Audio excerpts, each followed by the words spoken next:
Alright, so it's been a while, but let's just get right into it. So, today I'm going to review Guy Ritchie's The Covenant, or just The Covenant. I mean, it's just that it's another movie that had the same name, so they decided to put the director's name on top of it, but for me, I'm just going to call it The Covenant. Directed by Guy Ritchie and stars Jake Gyllenhaal and Dar Salim, who also, in a matter of fact, stars in the movie A War, a Danish film, which also takes place in Afghanistan. So the movie takes place in Afghanistan, and we follow Jake Gyllenhaal playing a special forces commander. And during a routine inspection, their interpreter dies, and they have to get a new replacement. And this is the core of the film, which is Jake Gyllenhaal's relationship to his interpreter, and all the work that they do. Without spoiling too much, Jake Gyllenhaal and Dar Salim end up alone in Afghanistan, and Jake Gyllenhaal is eventually saved by Dar Salim. With Jake Gyllenhaal's life being saved, he returns to America, but he realizes that Dar Salim, he's been left behind in Afghanistan without any hope or any help from the US government. He's alone in a country that now wants to kill him.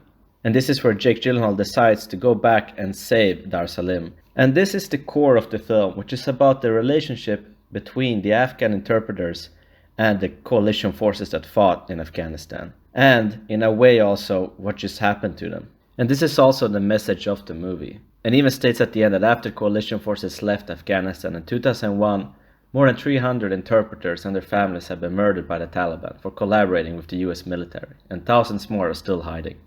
And it's really a shame and a good statement that's true, because these guys fought against the Taliban and are now have to hide in their own country.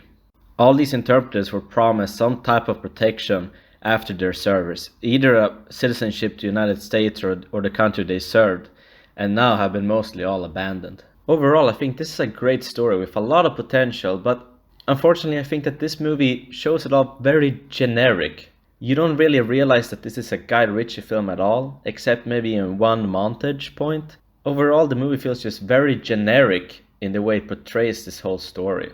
You don't feel any Guy Ritchie in it, even when his name is in the title. You expect some more stylization or something of that Guy Ritchie look or feel or editing. If nobody told you that this was a Guy Ritchie film, you would never even think about it.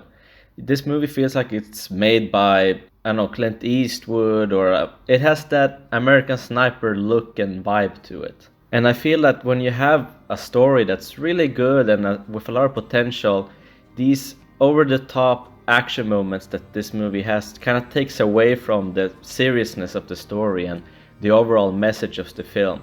It becomes more like a gun-ho Call of Duty campaign style movie at the end of the film, with a lot of CGI muscle flashes and guys just dying point blank and missing their shots, and just the heroes surviving against overwhelming numbers and being saved by the last minute. Acting wise, it's kind of okay. Jake Gyllenhaal plays kind of a generic character, so I don't really know what I expected from him, but I feel like he plays it kind of monotone, if you know what I mean. Dar Salim does a lot better in this case, but that's also because his character has a lot more stakes to him and a lot more going on in the character's personal life. And music wise, I would say that this movie actually has some pretty good tracks and some rememberable moments, and it does really enhance the feeling of the end or even at the action parts of the film. And that's why I'm also kind of conflicted about this movie, because I feel like it has a really strong message and the core of the film is really good, but it's just made in such a generic way that I just can't help to feel disappointed by it. But if you would happen to see this movie somewhere, then I would say give it a watch, because I feel like it is still a tribute to the sacrifice and the hard work that these interpreters did and still do, and also acknowledges the problem that many of them have been left behind. So yeah, that's it. That was Guy Ritchie's The Covenant. Thank you for watching, and see you later. Your lenses, digging your trenches, put me on